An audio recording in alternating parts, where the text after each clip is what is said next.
Si hay algunos hermanos que está esperando que le envíe el link, tengo que estar atento, hermano Claudio, porque a Ah, veces ya. no están inscritos en el grupo del computador, entonces me llaman por WhatsApp, así que tengo que estar atento ahí.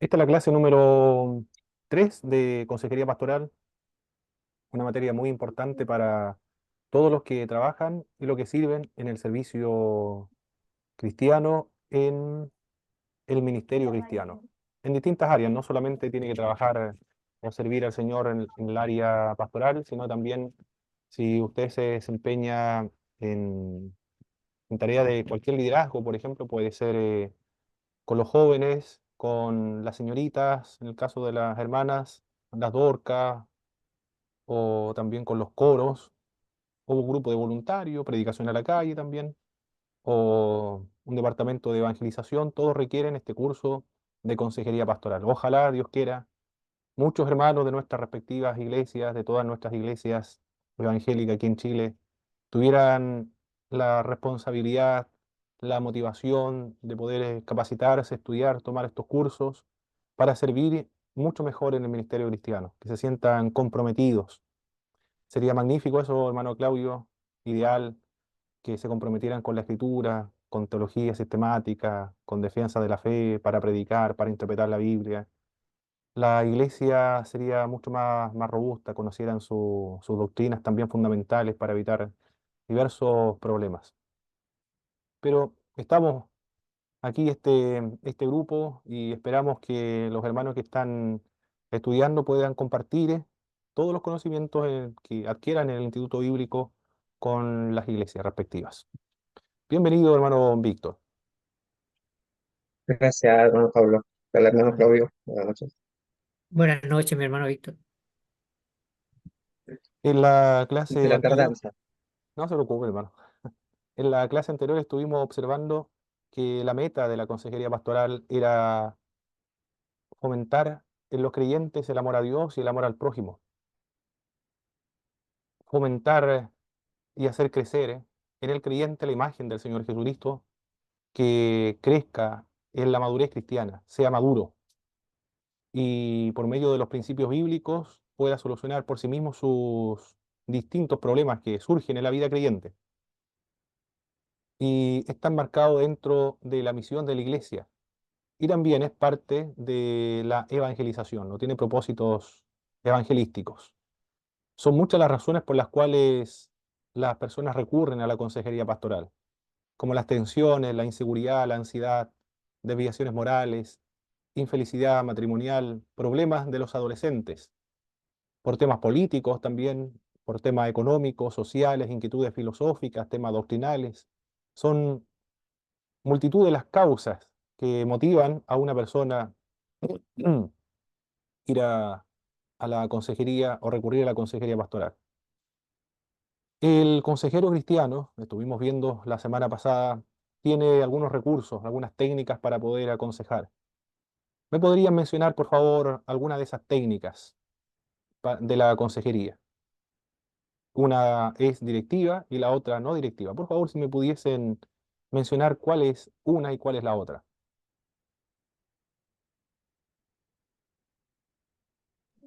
A ver, por lo que recuerdo, la directiva era una manera como confrontacional, algo más directo, como autoritario, digamos, por decirlo de alguna manera.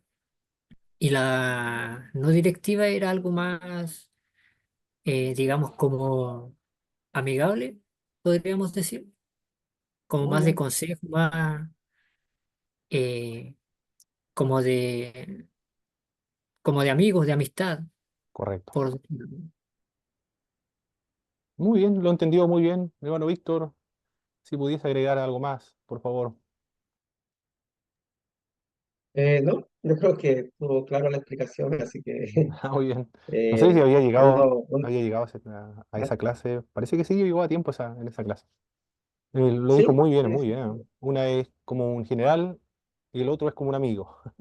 Una está concentrado, o el protagonista es el asesor, y en el otro el asesorado. Uno es impositivo, el otro ni siquiera menciona la sugerencia, solamente la respuesta y las decisiones y las posibilidades para solucionar sus problemas se concentran en el asesorado. Bueno, esos son los dos métodos de consejería pastoral y se emplean indistintamente, pueden intercambiarse, depende de la personalidad, depende también del asesorado, del asesor, y muchos factores por los cuales depende. Ambos tienen sus debilidades y ambos tienen sus defectos. Debilidad, defecto y fortaleza. Y también estuvimos observando que hay varias épocas de crisis en la vida, la adolescencia, la maternidad, la menopausia, la vejez, para gozar de buena salud mental. Los creyentes y todo el mundo también, no solamente los creyentes somos parte de los seres humanos, somos seres humanos, no somos ángeles.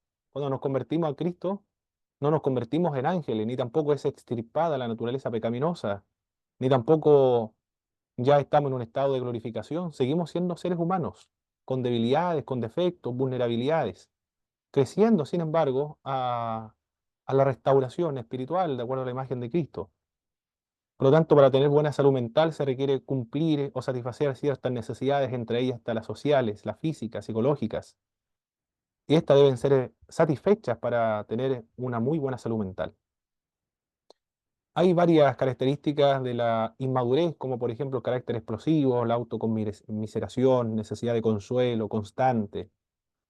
Mientras tanto, la persona que es madura es responsable, es autosuficiente, tiene iniciativa propia para solucionar sus problemas, no depende de otros, se lleva bien con los semejantes. Muy importante esta área, principalmente para todos los creyentes. Si depende de nosotros, estar en paz con todos. Hay en algunas situaciones, sin embargo, que es muy complejo estar en paz con todos. Esto me lo comentaba un director cuando trabajaba en una institución, en el Instituto Bíblico Nacional.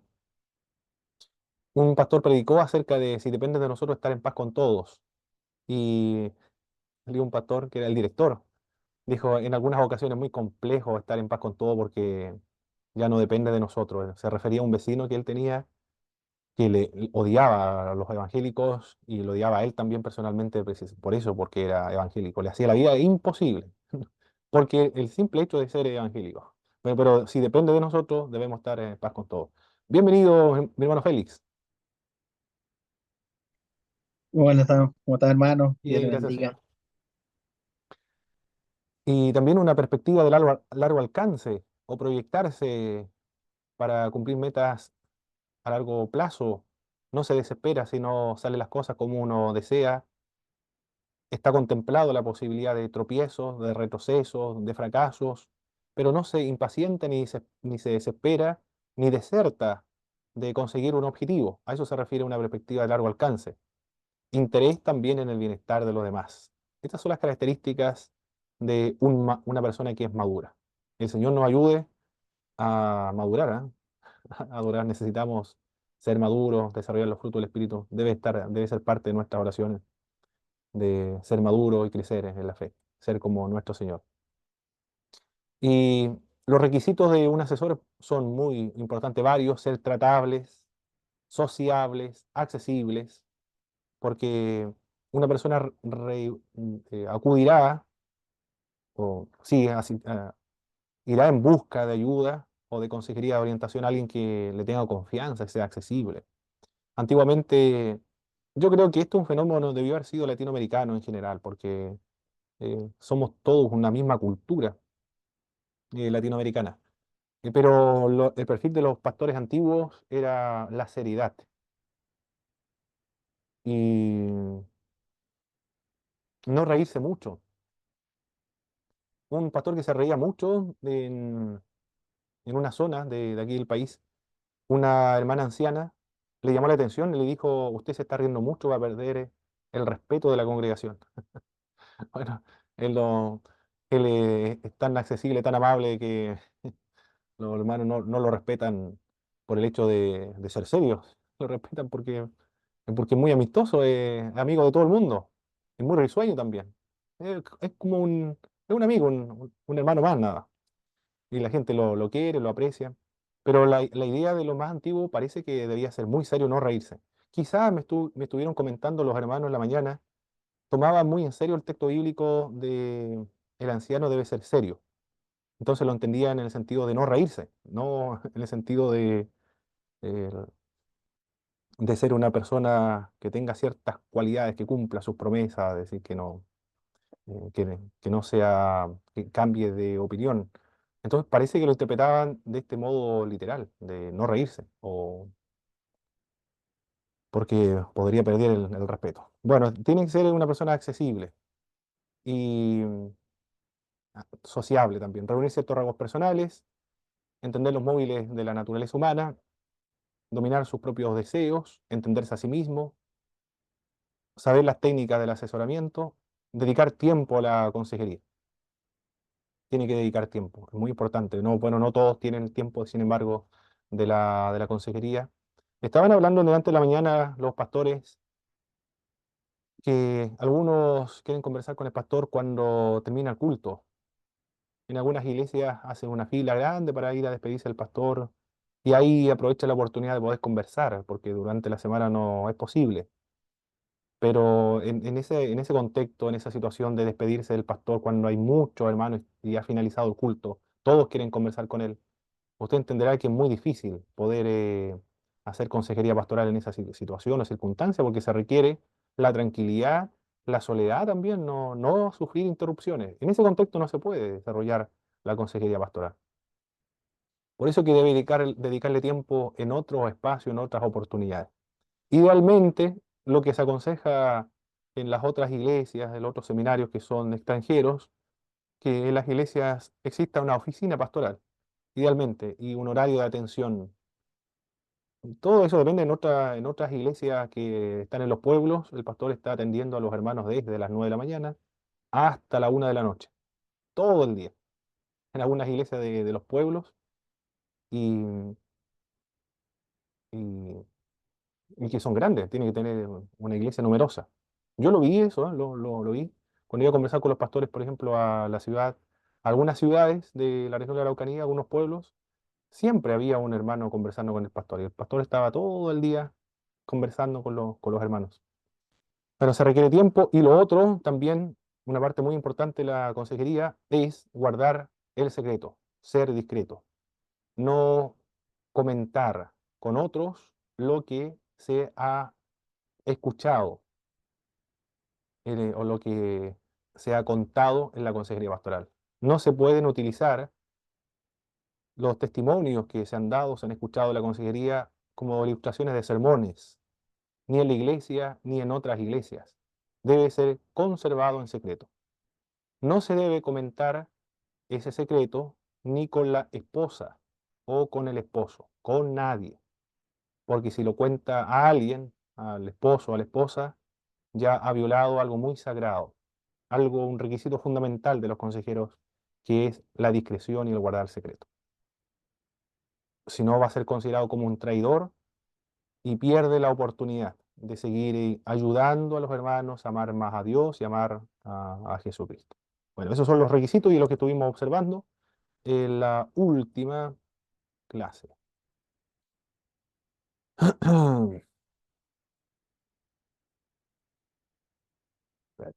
Vamos entonces a trabajar con lo que corresponde hoy día. Hoy día vamos a ver el consciente, el inconsciente, de acuerdo a lo que enseñó, teorizó, estableció Sigmund Freud.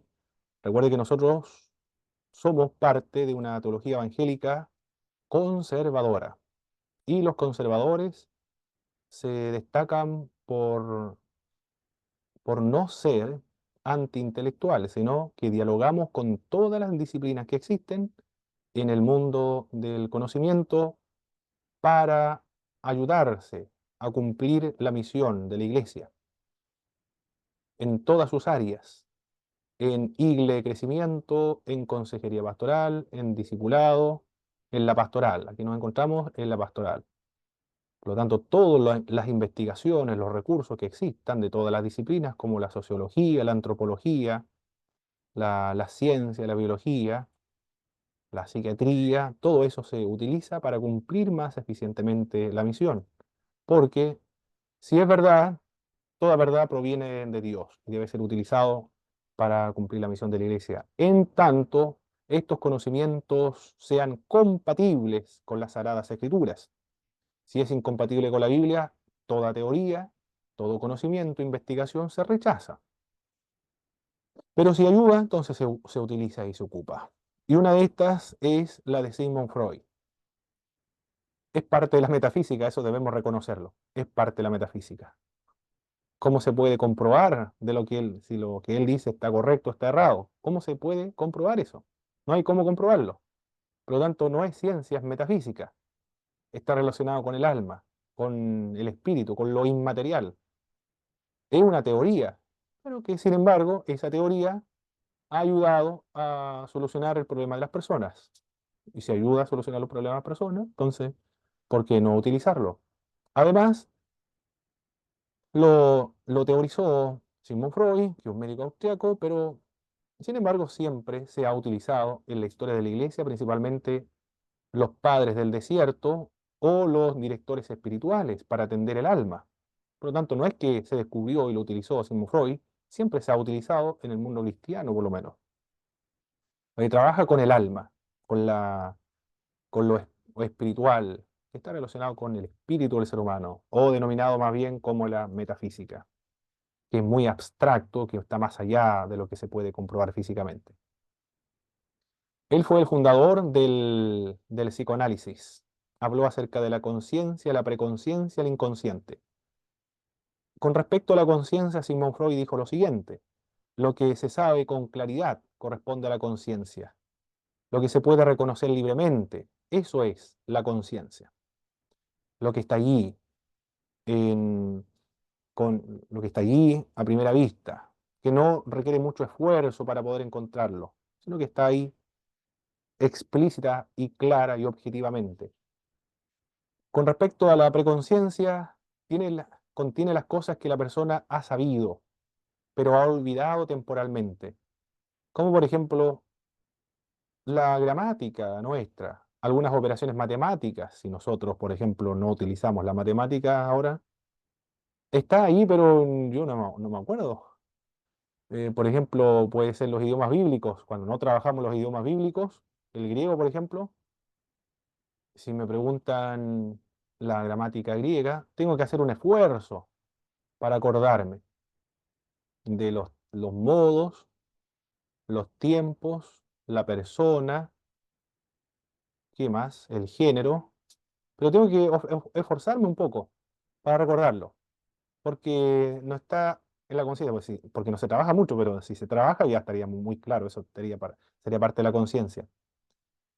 ¿Qué más? Análisis gramatical, lo que nosotros aprendimos en la básica: artículo, adjetivo, sustantivo, verbo, predicado. Y después seguir estructurando. Quizás no acordemos de algo. Eso es la parte de la preconciencia. Contiene las cosas que la persona ha sabido, pero que ha olvidado temporalmente. Pero con algún pequeño esfuerzo se puede recordar. O de algún viaje. Por ejemplo, usted ha viajado, en mi caso, a Buenos Aires. Tengo ciertas nociones. Del 2011 viajé para ahí, 2010. Tengo algunas nociones de dónde anduve, pero ya me estoy olvidando de algunos lugares, el nombre de algunos lugares.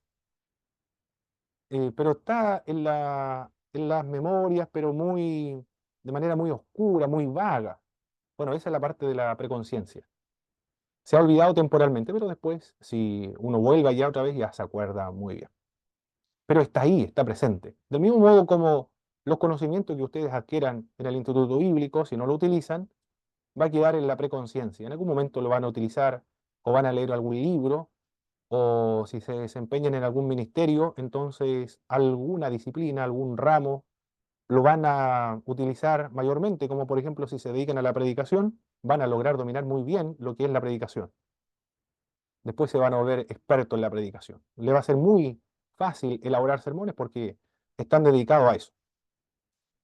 Pero otras materias va a ser mucho más complejas, pero va a estar ahí. Esa es la parte de la preconciencia.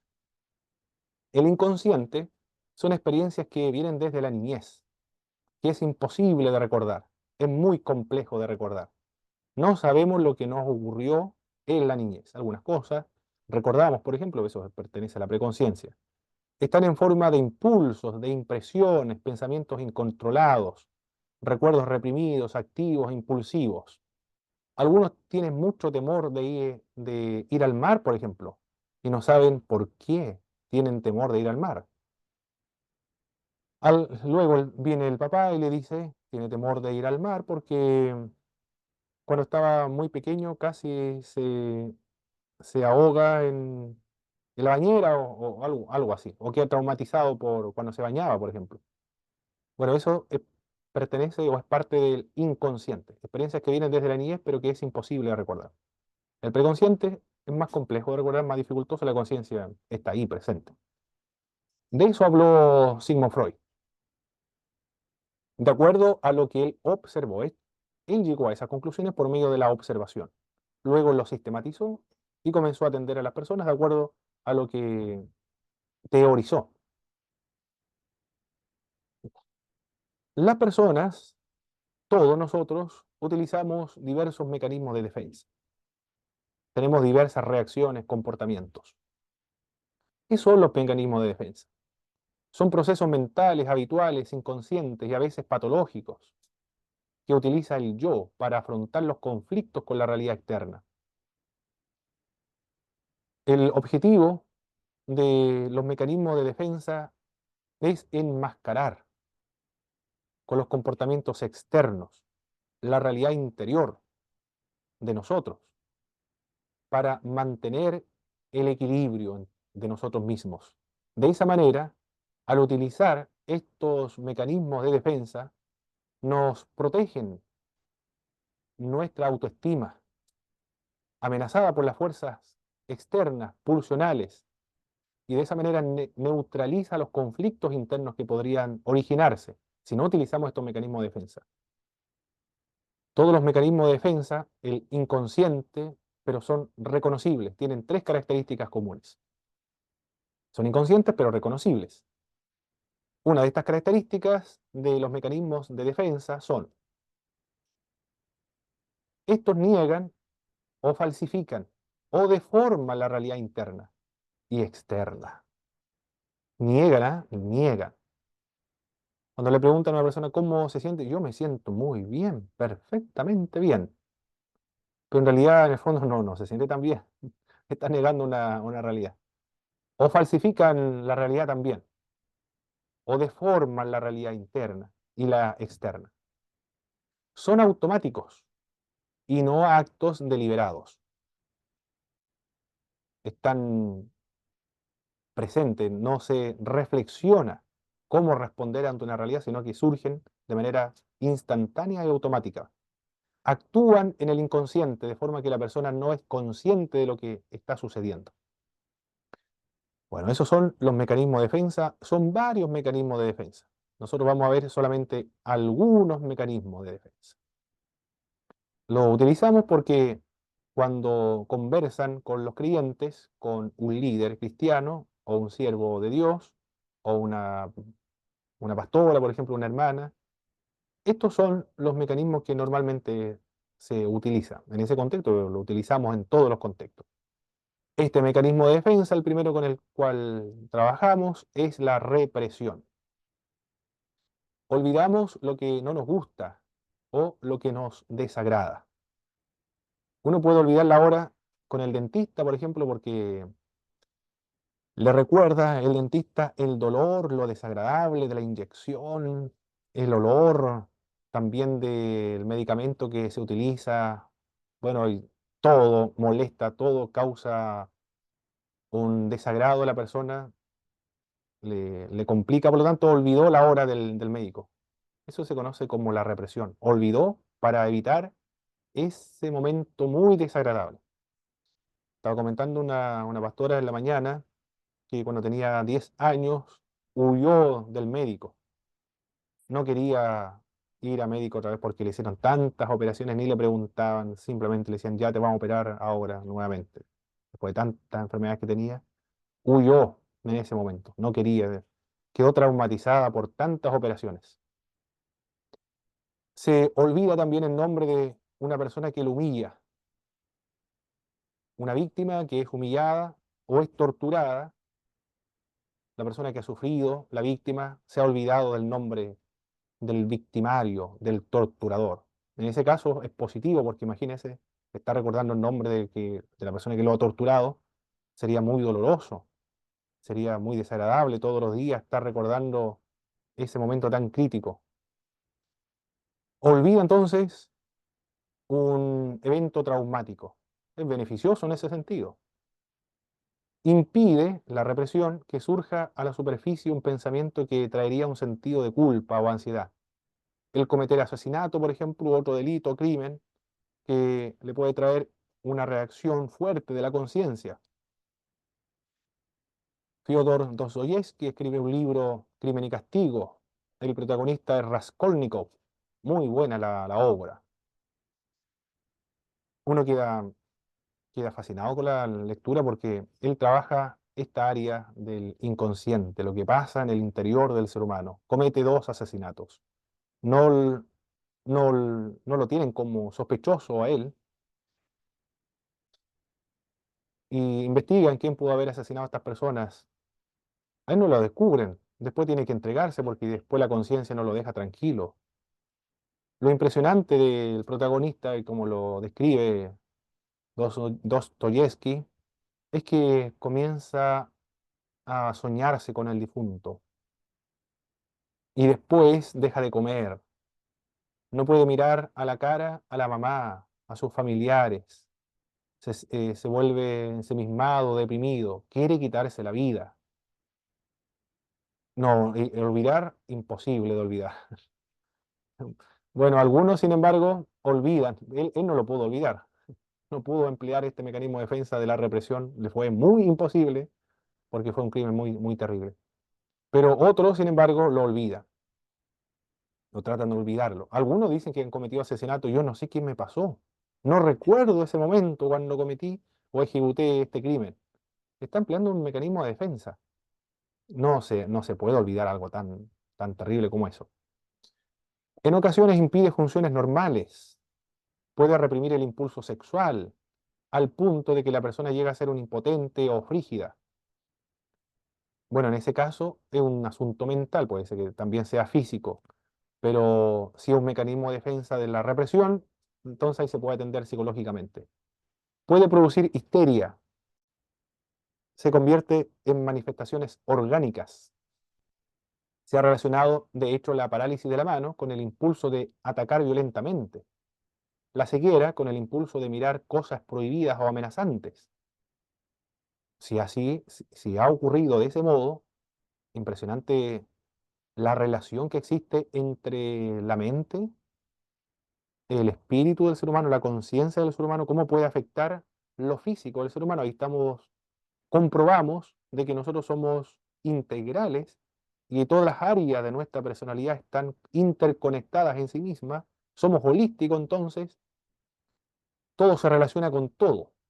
Por lo tanto, un sentimiento de culpa, por ejemplo, puede tener repercusiones físicas como esa. O sea, algunos dicen la ceguera y la parálisis de las manos está relacionada con algún impulso de atacar violentamente a otro.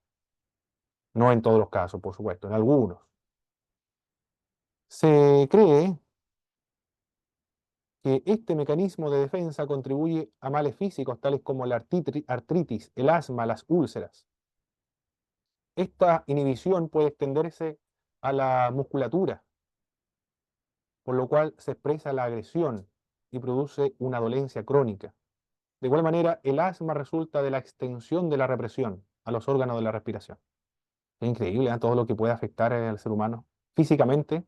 Un problema que está en la mente, en lo inmaterial, en el espíritu, en el alma del ser humano. A veces produce reacciones negativas a la represión. Una persona que ha reprimido sus impulsos agresivos se puede volver violento cuando la provocan fuertemente. Manifiesta pasividad, tranquilidad. Hay un dicho que dicen de los que son pasivos, son los peores. ¿Cómo es el dicho, mis hermanos, si me pueden ayudar, por favor? Los tranquilos son los peores o los más violentos. Algo así el dicho, no me acuerdo cómo es, pero hay algunas personas que son tan calmadas, tan pasivas, y de pronto uno queda sorprendido la reacción que tuvo. Cuídate de las aguas bravas, que de las mansas me cuido yo. Ah, ok, ya ese otro, dije, no lo había escuchado ese, pero uno queda Tiene sorprendido, relación, sí, pues, queda muy sorprendido de tiene repente. relación. Pero esa actitud de una persona que demuestra que es pasiva, es tranquila, ¿Mm? es porque es una persona que va guardando las cosas, es una persona que no tiene la capacidad de decir las cosas, entonces trata de evitar problemas, pero esos problemas él los va asumiendo y va llenando, va Exacto, como inflando un globo, hasta que llega un momento y explota. Entonces yo exacto, creo así es, así es, que por ahí puede ser el tema de esas reacciones, ¿no? exactamente, correcto. Y cuando se rompe este dique de la represión, suele ser que libera mucha energía. Por eso que uno queda sorprendido. ¡Wow! ¡Qué manera! Impresionante. ¿Cómo ha reaccionado una persona? No se sorprende tanto uno cuando alguien reacciona mal, porque siempre ha reaccionado así, por lo tanto es normal. Después se le pasa, pero alguien que fue calmado y de pronto estalla, ¡wow! Queda desconcertado. Pero son distintas reacciones de los seres humanos. Esta es parte de nosotros, de todos nosotros. Nosotros tenemos más, en alguna más o menor medida, empleamos todos estos mecanismos de defensa. También los sentimientos reprimidos se expresan de manera disfrazada. Un niño que ha reprimido su hostilidad en contra de su padre puede expresar su emoción cuando llega a ser adulto. Se revela contra las leyes del Estado o contra las leyes de la sociedad.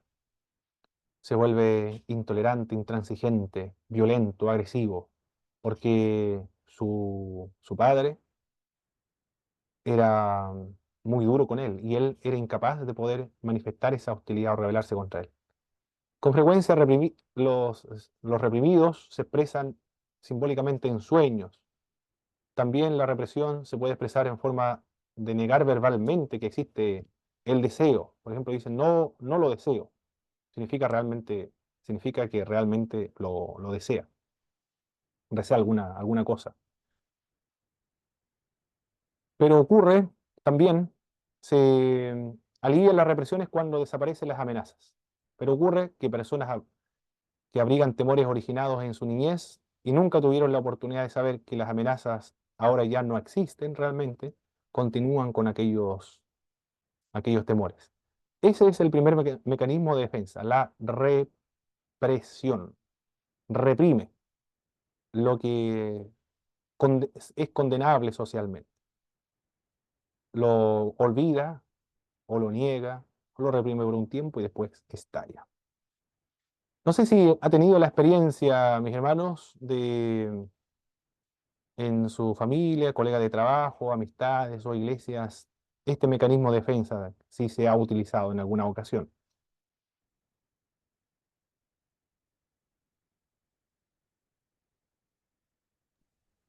Bueno, mi hermano, ahora que lo menciona y lo explica, uno puede darse cuenta que sí ha estado con personas que han tenido algunas de estas características. Y también muchas veces uno puede reconocer en uno mismo que ha tenido también algunas. Exacto, correcto. Así es. Muy Sí, bien. yo dentro de mi trabajo, siempre hay este tema. Bueno, hace 2 semanas, creo, 3 semanas, eh, una, una colega que reaccionó mal, pues, ¿no? Se le estaban asignando tareas y se vio sobrepasada. Se vio sobrepasada y tanta fue no sé, eh, como ella se había sentido que agarró sus cosas y se fue de la oficina, ¿no? No le interesó nada, no le interesó nada, no le interesó, nos dejó ahí con la palabra en la boca y dijo, ¿sabe qué? Estoy cansada, a mí me asignan muchas cosas, así que me voy, chao. Nosotros quedamos mirándonos ahí con mi otro colega, ¿no? Oye, ¿y qué pasó? ya, no, no le digamos nada, dejémosle que le pase y después conversamos con ella. O sea, laboralmente uno es una actitud, o sea, no, no es una actitud que, eh, en ese caso yo creo que, o sea, si uno quiere actuar legalmente, abandono de trabajo y abandono su puesto de trabajo en un área, un horario laboral y puede tener consecuencias, ¿no? Pero Claro. uno es humano y uno tiene que saber entender, ¿no? Y después, y justo era viernes, creo, así que se fue temprano, tuvo sábado, domingo, sábado, domingo para meditar y el lunes ya llegó calmadita, tranquila, ya dijo yo lo asumo, asumo todo, sí, tiene razón, bueno, pero la reacción del momento fue así como sorprendente, ¿no? Sí. Muy bien, muy bien. Perfecto. Bueno, así somos los seres humanos, ¿ah? El otro mecanismo de defensa es el de proyección.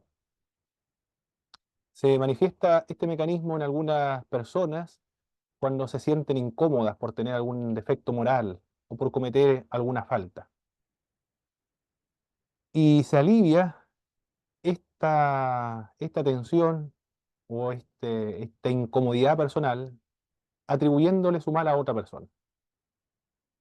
En vez de admitir, por ejemplo, no me gusta fulano de tal, decimos, fulano de tal no me quiere. O puede ser con respecto ¿a quién puede ser? Al pastor de la iglesia. No me quiere el pastor.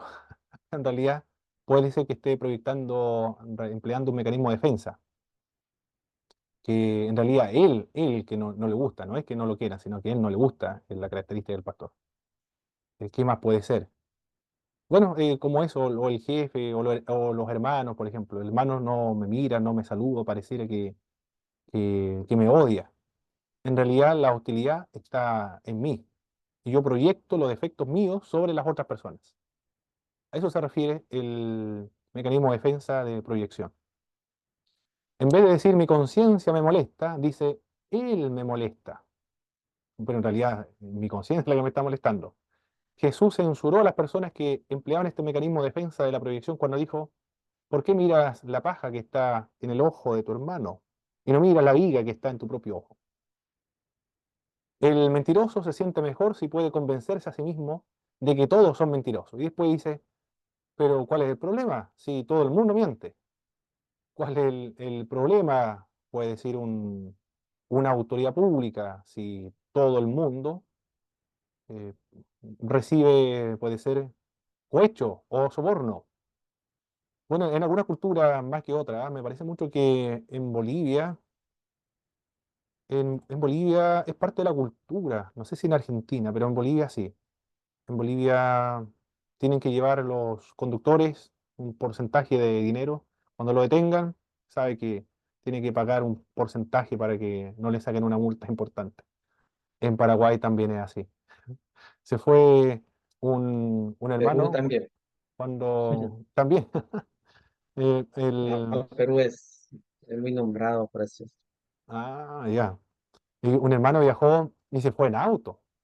Debió haberse ido en un bus. Pero él, como se compró un auto, era su primer auto, estaba contento, entonces lo quería inaugurar y se fueron en auto a Paraguay, de La Serena, claro que está en el norte, bien norte de Chile igual, de La Serena se fueron a Paraguay, pero lo esquilmaron por el camino. Se fue por una ruta, pasó por varios países, pero lo esquilmaron de todos los países de Sudamérica, lo esquilmaron hasta Paraguay, y en Paraguay seguían esquilmándolo. Le encontraban cualquier falla, y claro, el auto era antiguo, las luces, la pintura, cualquier falla. Pero él se dio cuenta que lo que estaban pidiendo la policía era que le dieran su dinero, su recurso económico. Bienvenido, mi hermano Leandro. Muchas gracias, profesor. Mi Amén. hermano, Dios lo bendiga.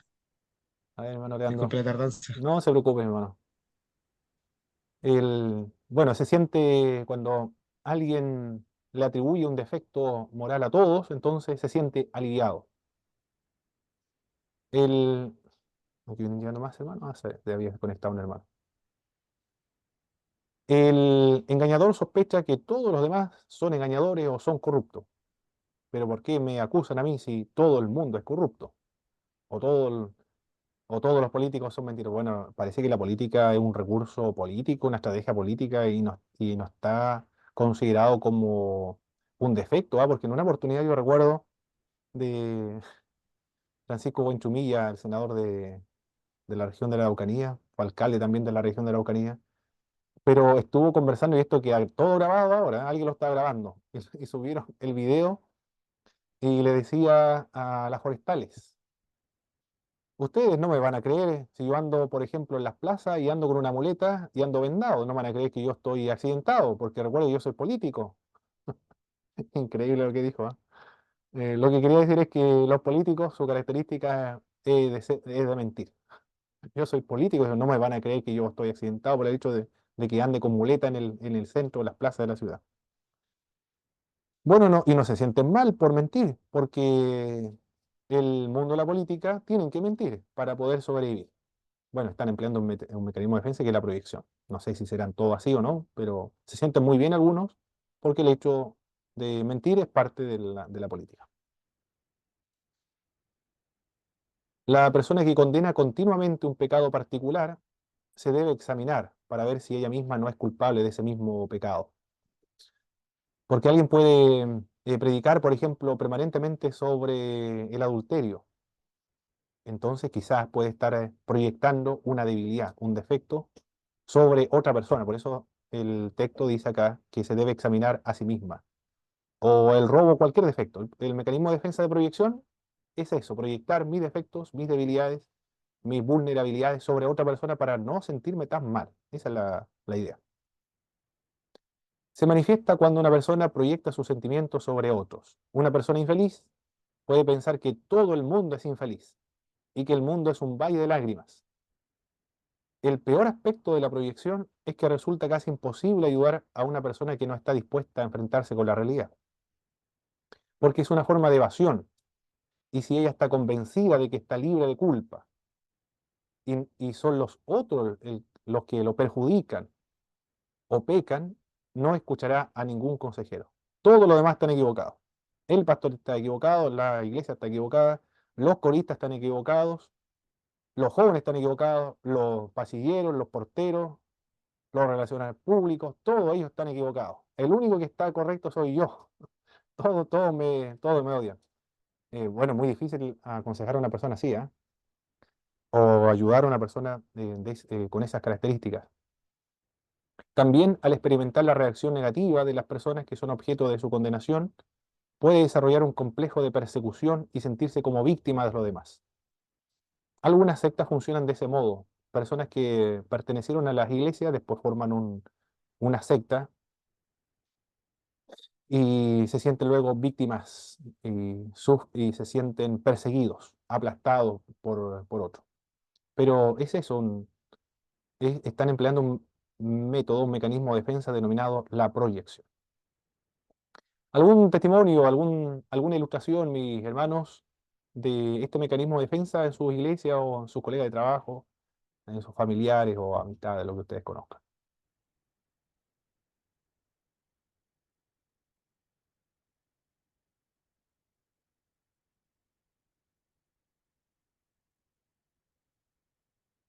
¿Se entendió este mecanismo de defensa, verdad?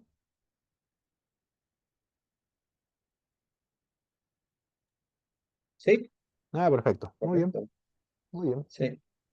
Estaba leyendo aquí un tema que hablan sobre el tema, o sea, hablan sobre la proyección, Sí, ¿no? Entonces, lo que indican para cómo podemos manejar nosotros este tema de la proyección, habla de la autoconciencia, correcto.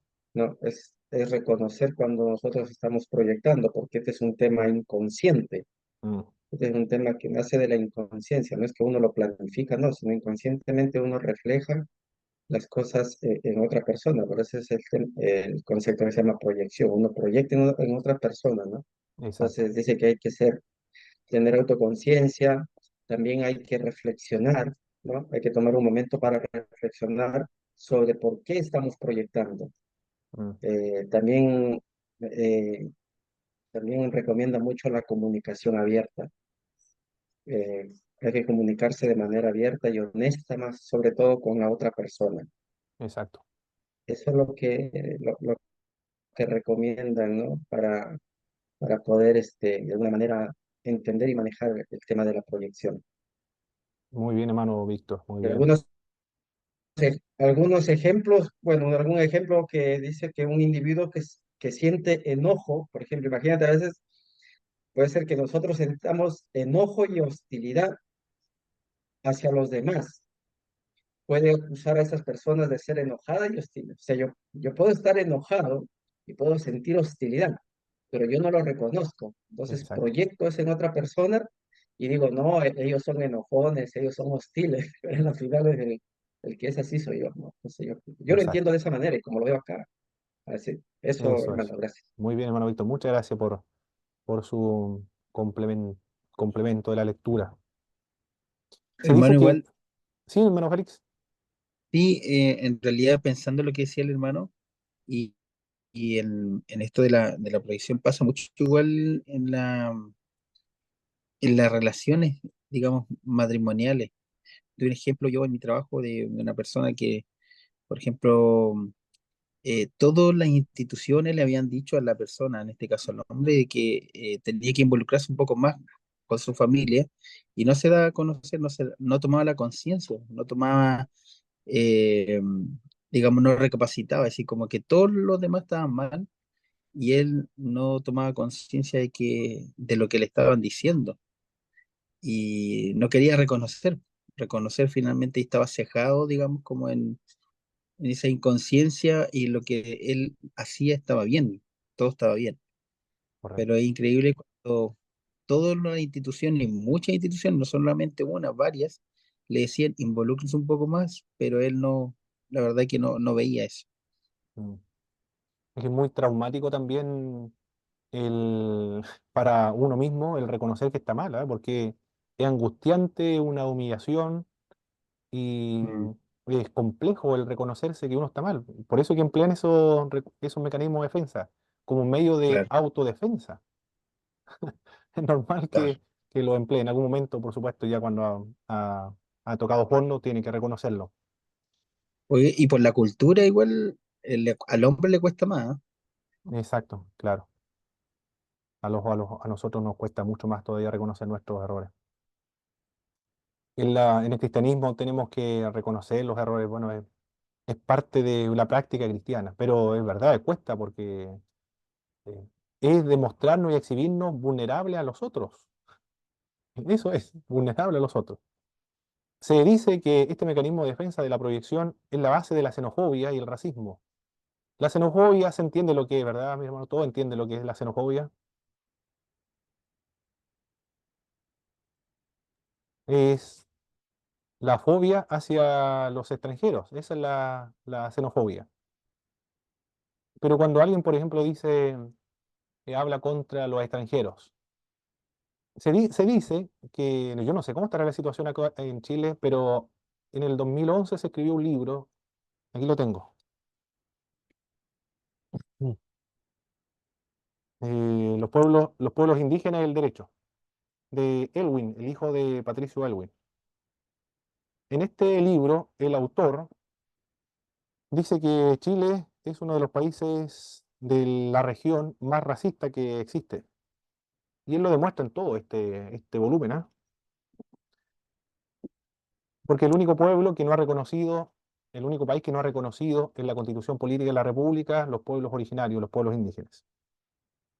Y en una sección dice que los extranjeros, los que son bajos, morenos, de cabello negro y más o menos con rasgos indígenas, ellos son, ¿cuál es el nombre que le aplican? Inmigrantes o extranjeros, así el nombre que le aplican, inmigrante o extranjero. Pero cuando viene un alemán, por ejemplo, un blanco, de rubio, de ojos verdes, entonces la categoría que le aplican es otro, no es un extranjero o un turista. Ahora, no es un inmigrante, es un turista que ha venido acá. La sensación es otra. es como de bienestar. En cambio, con los extranjeros que son bajos, morenos, de cabello negro, entonces le miras mal. Es un mecanismo de defensa ese de la proyección. En realidad, son la persona que tiene hostilidad hacia los extranjeros. Él se siente a sí mismo, se autodiscrimina, pero como le es muy doloroso autodiscriminarse, proyecta entonces esa hostilidad hacia los extranjeros. O el racismo también. Es racista porque no está conforme con su propia cultura, consigo mismo también, por los rasgos físicos que tiene, o el apellido que tiene. Entonces quiere aliviar esa tensión, esa angustia, ese dolor que tiene, esa automarginación, eh, autodiscriminación, lo alivia discriminando a los otros. Bien, ese es el mecanismo de defensa. La racionalización es el tercer mecanismo de defensa utilizado por los seres humanos para aliviar la angustia que provoca el defecto nuestro. Proviene de nuestra conciencia. Consiste en formular razones aceptables, pero no reales para nuestra conducta o nuestra incapacidad de lograr algo. Los psicólogos lo describen como un camuflaje mental, este mecanismo de defensa. Explica y justifica nuestros actos, racionaliza nuestros actos, cambia y adorna los motivos indignos de manera que parecen ser mucho más satisfactorios y hasta loables ante los demás, incluso para nosotros mismos. Por ejemplo, el movimiento izquierdista revolucionario, el MIR, que existió en la época de los 70, cuenta el hermano que se convirtió al evangelio, que era un terrorista, peleaba con la policía, estuvo en varios enfrentamientos, y en el último enfrentamiento se le acercó una hermana que era de una iglesia pentecostal y se subió al auto y le dijo, tengo un mensaje de Dios para ti. Ah, no me importa, no quiero escuchar nada. Tengo un mensaje de Dios para ti, le decía la señora. Y él le insistía, no, bájate porque estoy apurado. Y de pronto la señora dio unos zapateos dentro del auto que se estremeció y sacudió el auto con los zapatazos que dio. Y le dije, te dije, tengo un mensaje de Dios para ti. Se asustó el hombre y dijo, ya habla bien. Le dijo, habla, bruja, le dijo. Y él le dijo, el Señor hoy te da la última oportunidad para que te arrepientas y te vuelva a Él. Y quedó impactado como le habló, porque le habló con tanta fuerza. Y le dijo, toma, le dijo, le dio un Nuevo Testamento para que te convierta al Señor Jesucristo. Y el hombre, no sé, se puso el Nuevo Testamento en la camisa en el bolsillo de su camisa, y tuvo un enfrentamiento efectivamente ese día. Y le llegó una bala en todo el Nuevo Testamento. Y después cuando se vio su Nuevo Testamento que la bala no perforó, por supuesto, pero no atravesó el cuerpo. Ahí se convirtió el hombre, creyó. Y cuando se convierte, él da su testimonio y dice que ellos robaban a las personas ricas, robaban a los bancos, es un robo, es un crimen, es un delito, pero sin embargo, para dárselo a los pobres. Por lo tanto, estaban utilizando el mecanismo de defensa de la racionalización. Se sentían mucho más livianos y justificaban sus actos del robo y el saqueo porque se lo daban a las personas más pobres de la población. Y él lo reconoce, eso era pecado delante de Dios, dice.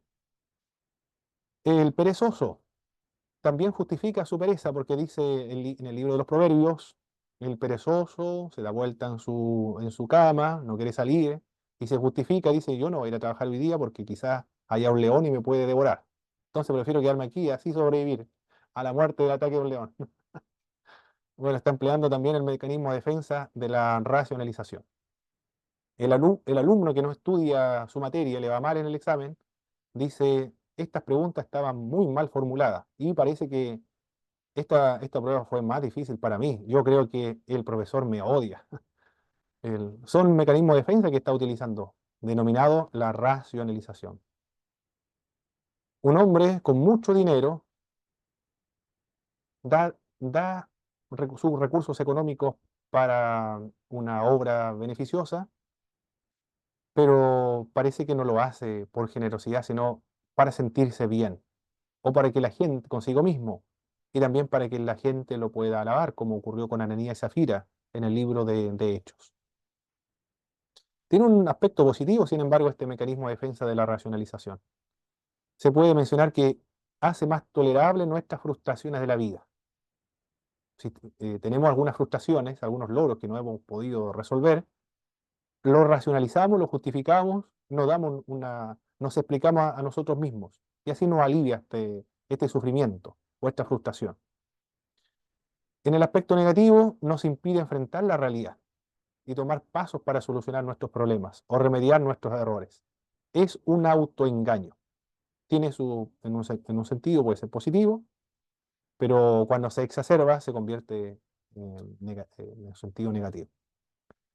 ¿Conocen algunos ejemplos, mis hermanos, algunas ilustraciones de la utilización de este mecanismo de defensa en su experiencia de la vida?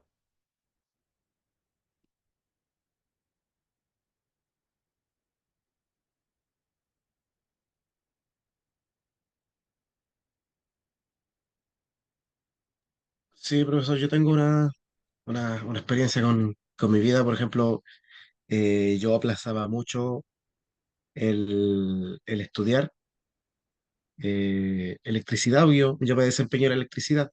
Ya, Entonces, yo siempre puse excusas y aliviaba mi mente diciendo, llegará el momento que me dará la oportunidad, pero yo creo que la oportunidad, el paso uno tiene que darlo. claro, Entonces, lo que hice yo fue matricularme y empezar a estudiar, no ya, buscarle más excusas. Entonces yo ocupaba, como usted dice, la racionalización para postergar mi mala costumbre de postergar más las cosas. Entonces yo creo, correcto, no sé correcto. si está bien el ejemplo. Sí, sí, sí. Con otro caso igual de un hermano que no había sacado el cuarto medio, había llegado hasta tercero o segundo medio, no recuerdo. Pero él decía, ¿y para qué voy a sacar mi cuarto medio si Josh Polman ni siquiera terminó la enseñanza media y toda la empresa que tiene, el hombre, uno de los hombres más ricos en Chile? ¿Para qué me voy a esforzar 2 años a estudiar? Mejor me quedo así como estoy, no. Bueno, lo que estaba empleando él era un mecanismo de defensa para no terminar esos 2 años o el año que le quedaba para terminar la enseñanza media. Bien, esos son los mecanismos de defensa. Muy bien. Continuemos entonces. La regresión. Otro mecanismo de defensa para aliviar nuestras tensiones nerviosas, nuestra angustia, nuestro dolor. Consiste en regresar a la conducta infantil, pues en aquella etapa le servía para resolver algunos problemas. En el caso de un niño esto le funciona muy bien y para nosotros no nos sorprende un niño que realice berrinches. Pero imagínese una persona adulta que se aísla de los demás, hace pucheritos, llora, grita o manifiesta de diversas maneras su mal genio cuando las cosas no le agradan. Ninguna persona que se escapa completamente de este mecanismo de defensa. En las personas de edad avanzada se manifiesta este tipo de mecanismo, pues con aquellas reacciones logran captar el interés de los demás. En las iglesias ocurre frecuentemente este tipo de uso del mecanismo de defensa. Con la iglesia, por ejemplo, una persona que no está conforme con la congregación en la cual uno se encuentra, dice, yo, si no se cumple mis caprichos o mis sugerencias, entonces yo prefiero irme porque aquí no me toman en cuenta. Hay hermanos también, hermanas, no, yo no voy más a la iglesia porque en realidad no me toman en cuenta, ya. No me quieren, y después emplean más mecanismos de defensa, pero yo sé que sí, sin embargo, el Señor me toma en cuenta. Pero lo de allá en esa iglesia, ni el pastor ni nadie me toma en cuenta. No me considera. Bueno, eso es el mecanismo de regresión. Si la iglesia no se pinta como a mí me gusta, con un verde un poco claro, entonces yo comienzo a hacer berrinche, comienzo a protestar. O por fuera, si la iglesia no quedó como yo quería, o las bancas no quedaron como yo quería, entonces comienzo a armar una pataleta, un berrinche. Bueno, a eso se refiere la regresión. Emplear alguna artimaña para lograr sus objetivos, pero son conductas infantiles para conseguir lo que se quiere. Hitler, por ejemplo, empleaba este mecanismo de defensa de la regresión cuando perdía totalmente la cordura, el juicio y se desquiciaba y comenzaba a gritar, a hablar fuerte para insultar, agredir a la otra persona. Bueno, en ese estado tan extasiado, por supuesto, nadie le va a llevar la contra. Pero son mecanismos de defensa que emplean las personas. O en un debate, por ejemplo, comienzan a levantar la voz, a golpear la mesa, pero en realidad lo que está haciendo es una regresión, es un mecanismo de defensa con la finalidad de que no le sigan objetando su punto de vista. No sé a dónde más han visto el uso de estos mecanismos de defensa, mis hermanos, en en su experiencia de vida.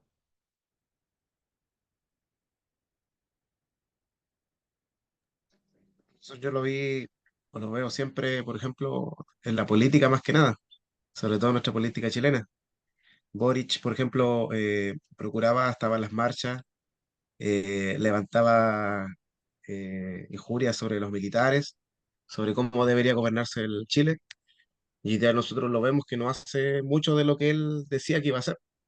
O sea, armaba grandes escándalos, hacía grandes marchas para conseguir su objetivo, Mm, que supuestamente era su objetivo y nunca lo ha logrado. Entonces yo creo que exacto. puede ser un ejemplo. Muy bien, sí. Claro, las protestas, las marchas, la agresión, los gritos, tirar piedras, tirar molotov, pelear con la policía, insultar, agredir. Están empleando el método de la regresión para conseguir sus objetivos, porque los objetivos se pueden conseguir de otra manera más pacífica, sin insultar o tirar piedras. Muy bien, buena ilustración, buen ejemplo del mecanismo de defensa, de la regresión. La sustitución, otro mecanismo de defensa utilizado por las personas. Hermano Víctor, ¿iba a decir algo? Sí, en el tema anterior, el tema de la regresión se puede decir, no sé si es así, se ¿Mm? puede decir que se usa como un tema de chantaje para tratar de lograr algo, Sí, exactamente, exactamente. porque si es, por ejemplo, los niños, es como un niño, ¿no? Te pide algo, tú no le das, ¿qué hace? Llora, y es con tal de querer lograr su objetivo. Arma un escándalo. Y, y a veces, claro, o también, por ejemplo, una persona que tiene un conflicto laboral, ¿Mm? ¿no? Entonces esa persona, como no tiene la madurez, como hablaba del tema anterior, la madurez suficiente para actuar ante ese conflicto laboral, entonces lo que hace es comienza a llorar. ¿Y qué hace? Y busca consuelo en los demás. Entonces hace una regresión. Hace Exacto. una regresión, por ejemplo, cuando era niño, si su papá o tenía un conflicto que hacía, lloraba y se iba de la mamá o la abrazaba. Entonces, ese tema tiene relación con eso, con tal de ver si logra el objetivo. Entonces, no sé si se puede relacionar con un tema de chantaje como inconsciente, ¿no? Claro, Para tratar de lograr algo, es una forma de de manipulación. manipular, ¿Mm? Sí, está manipulando, claro. es una forma de manipular a la gente, claro. Exactamente, Exacto. exactamente así es. Vale. Se entendió muy bien entonces el mecanismo de defensa de la regresión. Regresa a los comportamientos infantiles para lograr sus objetivos. La sustitución funciona cuando la persona no tiene el valor o la oportunidad para descargar su enojo directamente contra la persona que lo ha provocado. Transfiere esa emoción a otro. Un empleado de una fábrica, por ejemplo, tiene conflictos con el patrón, con el jefe o con el supervisor, con una persona que está superior a él. Y como él es un subordinado y no quiere tener conflicto con la empresa, con los jefes tampoco, entonces se guarda ese dolor, esa represión y lo descarga, se desahoga después llegando a la casa con la esposa. Y la esposa, por otra parte, se descarga con su hijo. Y el hijo, como no tiene con quién descargarse, se descarga con el gato. Ya ese es el mecanismo de defensa de la sustitución. Sustituye ese malestar, esa carga emocional, no directamente con la persona que ha tenido el conflicto, sino con otro. Cuando una persona tiene un conflicto en la casa, por ejemplo, con la esposa, con el esposo, después se descarga ¿con quién puede ser? Con una persona que conduce mal en la calle y levanta las manos, grita, se baja, hace ademanes que le va a golpear. Pero en realidad puede ser que haya tenido conflicto con alguien en su casa o en el trabajo. Puede ser que una persona ha tenido algunos conflictos con los familiares y llega luego a un casino o puede llegar a un supermercado y se descarga, tiene la oportunidad de descargarse con la cajera del supermercado o con la cajera del banco. Lo que está haciendo es sustituir ese dolor, ese malestar, esa agresión, no directamente con la persona que lo ha ofendido, sino con otra. Esto lo he visto en donde he trabajado, en los bancos también, cuando estaba en una oportunidad depositando, una persona trató tan mal a la cajera. Qué momento tan incómodo, mis hermanos, estar presenciando algo así, una persona que la humilló, la ofendió, estaba demostrando tanta hostilidad a la cajera, Dios mío. Bueno, lo más probable es que estaba haciendo eso, estaba empleando un mecanismo de defensa de la sustitución. El otro mecanismo de defensa es la sublimación. Hay instintos, impulsos muy fuertes en algunas personas que no siempre pueden ser expresados en su forma directa. Sin embargo, existen maneras de utilizar las energías resultantes en otras actividades, y así la persona siente satisfacción. La soltera, por ejemplo, puede expresar su instinto maternal enseñando a los niños en la escuela primaria, o también sin misionera, con los niños en el extranjero, las misiones en África o en el Medio Oriente. Hubo un movimiento en el siglo XX, estamos hablando del año 1900 y tanto, un movimiento misionero mundial fue el más importante de los Estados Unidos. Y una de estos movimientos eran de mujeres solteras que se dispersaron por el mundo para trabajar en hogares, con menores, asilo de ancianos, ayudando a las personas como médicas, enfermeras, jóvenes universitarios también, pero el caso acá es el de una mujer que es soltera. Sustituye ese instinto maternal enseñando a los niños o trabajando con los niños. También se puede apaciguar la hostilidad participando en los deportes. Puede ser que una persona tenga mucha hostilidad, reprima toda esa hostilidad en su interior, entonces lo puede expresar en los deportes. Bueno, cuando hace deporte, ya no hay, se olvida, desaparece todo, todo ese estrés. Bueno, lo que hace el deporte es desestresarse. Yo conversé en una oportunidad con una persona que estaba en kinesiología, se estaba recuperando, se había caído en una escalera.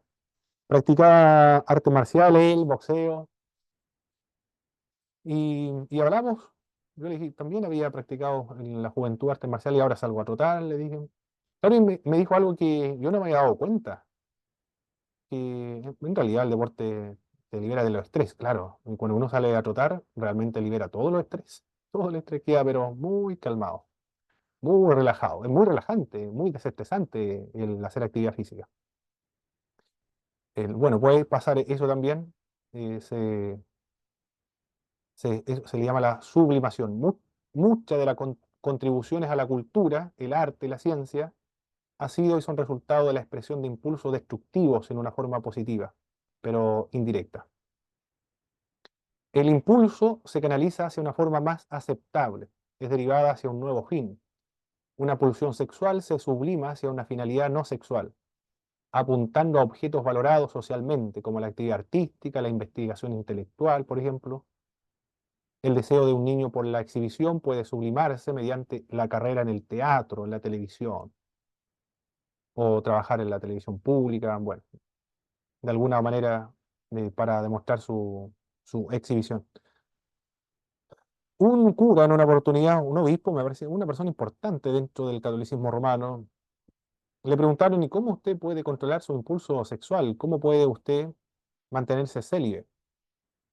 Él dijo: no es dado para todos. El que no tiene el don de continencia, yo le recomiendo que no se haga cura, decía él. Y lo que él hace, simplemente empleó este término, sublimación. Lo sublima. Por eso que él trabaja infatigablemente. Yo no sé si tendrán todos problemas sexuales dentro de los curas, no lo sé, pero es lo que él dijo. Pero empleó este término de la sublimación. El- Quizá, bueno, ellos sabrán si así o no, si pueden ser que tengan el don del celibato algunos, pero no tanto tampoco. El catolicismo romano se lo impone a todo y ahí comienzan los problemas después que ha tenido hasta el día de hoy el catolicismo romano. La iglesia ortodoxa no tiene ese problema, porque en la iglesia ortodoxa todos los sacerdotes se casan. Solamente el catolicismo romano, el único que permite o impone el celibato a su gente. Hermano Víctor, Claro, el tema que cuando es impuesto ya no es a voluntad. Entonces, cuando no lo haces a voluntad, estás expuesto a declinar en ir en contra de lo que te impusieron. Ese es exacto, propio de la naturaleza humana. exacto, La sí. naturaleza humana siempre va por lo contrario de lo que me dicen. Entonces, si alguien me impuso algo, ok, por regla, por norma, mientras esté ahí, lo hago. Pero Mm, si tengo la oportunidad de hacerlo y nadie me ve, ese es el problema, ¿no? sí, Pero cuando uno ya lo decide por uno mismo, por eso el apóstol Pablo decía bien, ¿no? Que mm, tiene el don de incontinencia, hágalo, el que no, cásese, mejor cásese. claro, Así evita quemarse, decía él, ¿no? Así que, exactamente, sí. Sí, sí, sí. sí. Muy bien. Bueno, es un problema que tienen ellos, nada más. Porque ni los ortodoxos ni los protestantes tienen ese problema, esa imposición del celibato. Los ortodoxos, ellos sí, sí tienen familia, ¿no, hermano? Sí, sí, sí. Todos son casados, con excepción Ya. de los monjes y las monjas. Hoy también tienen monjes. Y además que el movimiento monacal surge de ahí del oriente. Pero la gran mayoría, todos los sacerdotes de la Iglesia Ortodoxa, todos son casados, tienen familia, tienen casas, tienen propiedades. No son, no es como la Iglesia Católica Romana, es diferente. Además que la Iglesia Ortodoxa considera al catolicismo romano como una iglesia apóstata. Algunos, no todos, pero lo considera como una división de la iglesia verdadera y auténtica que es la Iglesia Ortodoxa. Ellos se consideran como la verdadera iglesia. Bien, el otro es la compensación. Quiero verla ahora, no quiero... Ah, estamos bien. Alcanzamos a ver la compensación. La compensación por medio de este mecanismo, las personas tratan de compensar por sus deficiencias físicas, sociales o intelectuales, desarrollando su capacidad positiva. Alfonso Ropero, que es el director de CLIE, o presidente de CLIE, un filósofo y teólogo también, no sé si ejercerá el pastorado él, pero es un conferencista, un escritor y editor de la editorial CLIE. Tiene una biblioteca extraordinaria ese hombre. Toda su casa o departamento, no sé dónde vive, parece que vive en un departamento, está llena de libros. Y él le comentó a un reportero, un periodista, parece que fue a visitarlo, le dijo, ahí está mi auto, y era una chatarra lo que tenía afuera, un auto pero súper antiguo, que había que empujarlo para que andara. No no era un auto moderno, pero lo que pasa es que él invierte todos sus recursos en libros, ese es el tema. Y él dice que era muy débil físicamente, no podía destacarse en los deportes, en fútbol, por ejemplo, en boxeo, en atletismo, no tenía habilidades físicas, por lo tanto él compensó, dice, con la lectura. Ese fue su canalización de los defectos o debilidades físicas que él tenía. Se destacó en la cultura, en la literatura. Y lo ha hecho muy bien, ¿ah? Porque ha escrito muy buenos libros, varios libros, y ha sido de bendición para el pueblo cristiano de habla hispana, porque él es español. También personas con defectos físicos se caracterizan o se destacan en esta área de la cultura o intelectual. Si tiene problemas, complejidades con temas de las matemáticas, por ejemplo, se destaca en las letras. Si tiene problemas con las letras, se destaca en las matemáticas, y así. O si tiene problemas con la cultura general o con con la intelectualidad, se dedica al deporte. Y esa es su felicidad, su pasión. Toda la energía lo canaliza en los deportes. Algunos dicen que a los deportistas no les gusta mucho leer. Algunos, no a todos. Pero eso se llama la compensación. Algunos defectos, algunas debilidades en algunas áreas, lo compensa enfatizando y destacándose en otra área. A eso se refiere la compensación. Algunas personas que tienen complejo de inferioridad tratan de distinguirse en algo, de sobrepasar o destacarse en algo. Si no, también desarrollan un complejo de superioridad para compensar un sentido de inferioridad en otra esfera. aunque resulte censurable, exagerar la sociabilidad siendo muy ruidoso o jactancioso. Pero en realidad lo que están haciendo es compensar. Por ejemplo, Ricardo Lagos, un presidente de la época de los 90 y tanto, creo que fue, no recuerdo la época de Ricardo Lagos, pero él lo reconoció, él dice que era muy,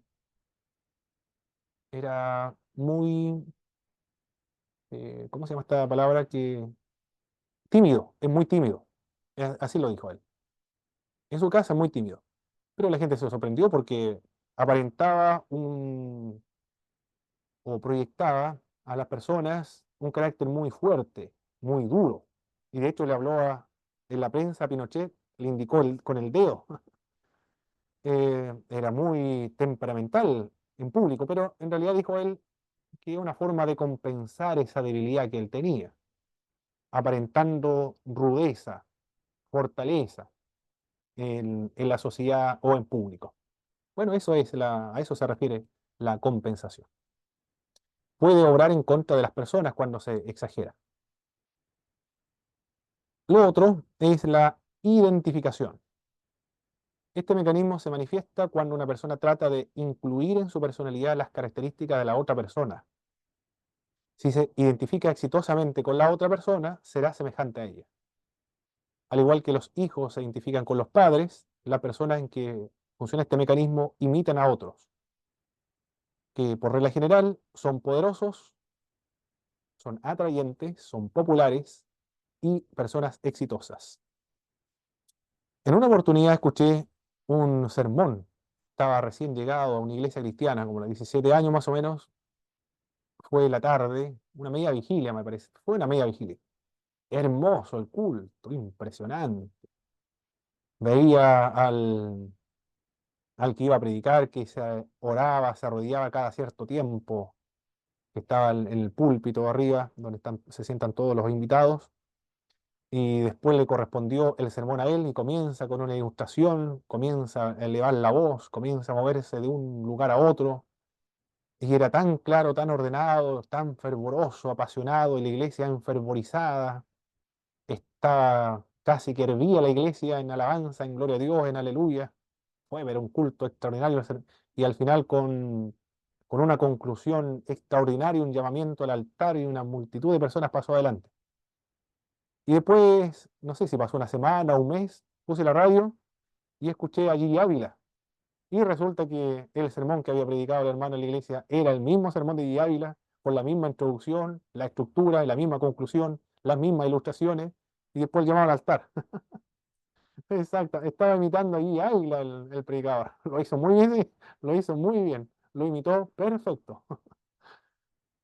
También en otra oportunidad había un predicador que fue a la iglesia, lo escuché.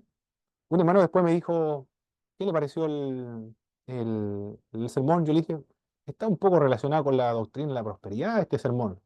Lo encontré medio raro, parece que hablaba mucho de la prosperidad, de la bendición de la prosperidad material.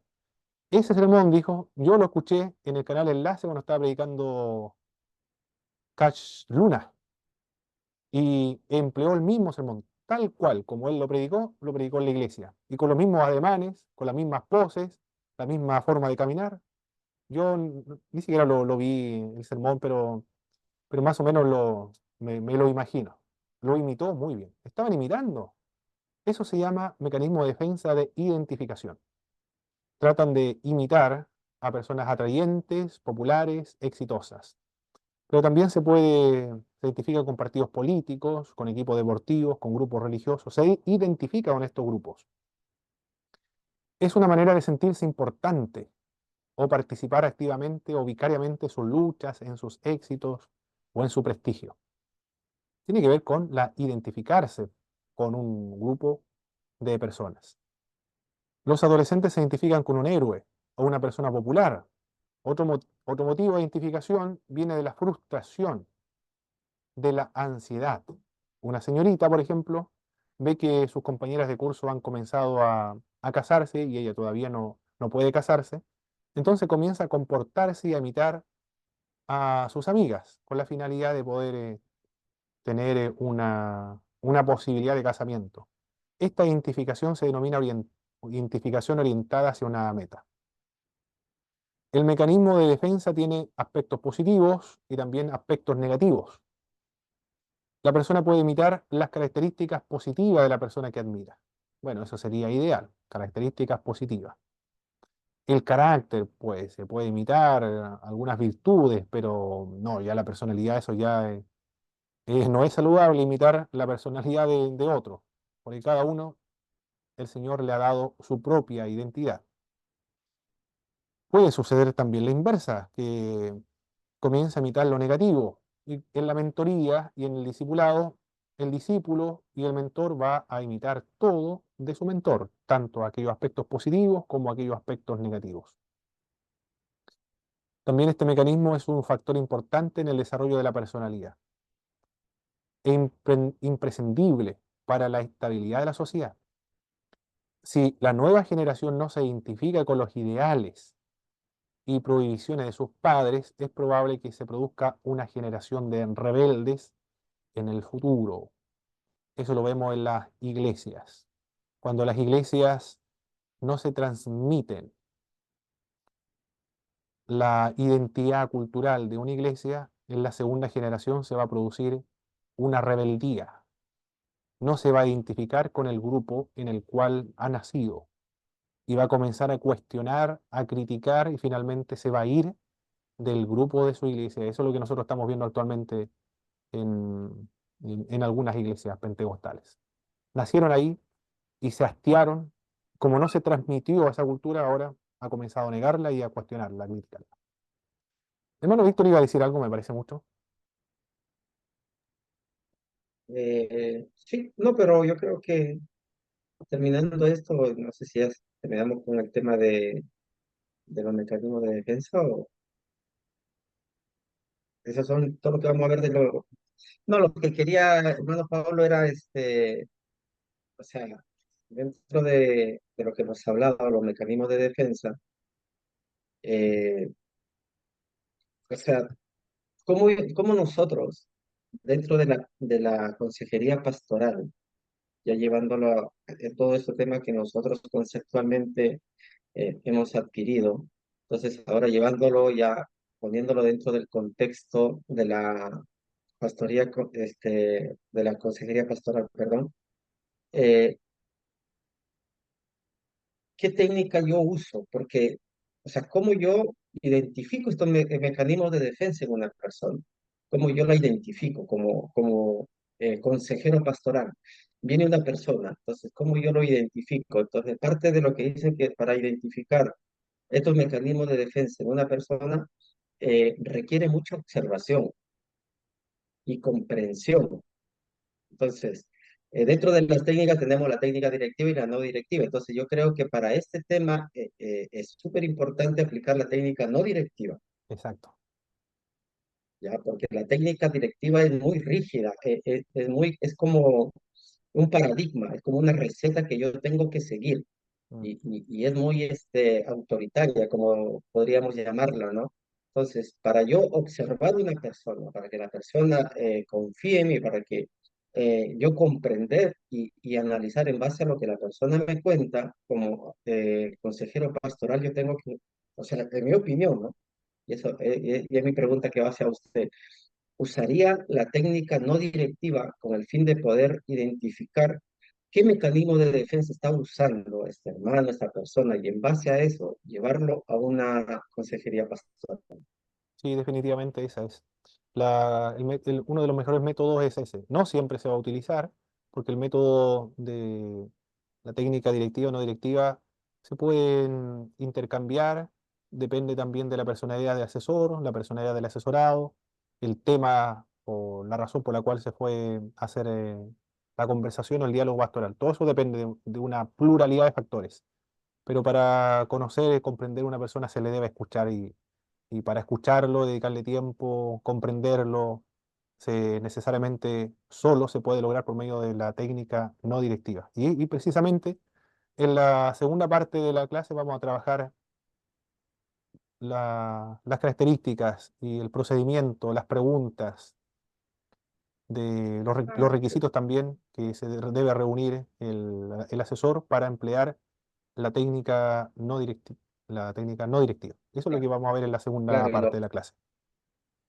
y lo otro también yo creo que ahí es súper importante tener mucho cuidado en no espiritualizar todos estos temas, ¿no? Y no, ya hermano, vaya, arrodíllese, ore y ya el Señor le va a responder, ¿no? Lo que hablamos en la clase anterior, ¿no? Exacto. Es muy importante, ¿no? Eso quería comentar, hermano Pablo. Muchas gracias. Muy bien, hermano Víctor. Muchas gracias. Perfecto, vamos a descansar un momento entonces, mis queridos hermanos. Vamos a